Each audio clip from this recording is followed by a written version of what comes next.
অদ্ভুত নিয়মের বেড়াজালে আমরা আবদ্ধ, যেখানে সবকিছু মিলে কিন্তু ইনসাফ মেলে না। মানুষের প্রয়োজন মেটাতে নিজেকে নিঃশেষ করার পরই হয়তো টের পাবেন এই দুনিয়ায় আসলে আপনার জন্য আপনি ছাড়া আর কেউ নেই।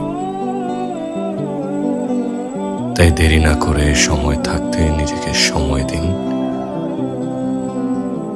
কারণ নিজের প্রতি দায়িত্বশীল হওয়াই হলো জীবনের সবচেয়ে বড় ইনসাফ।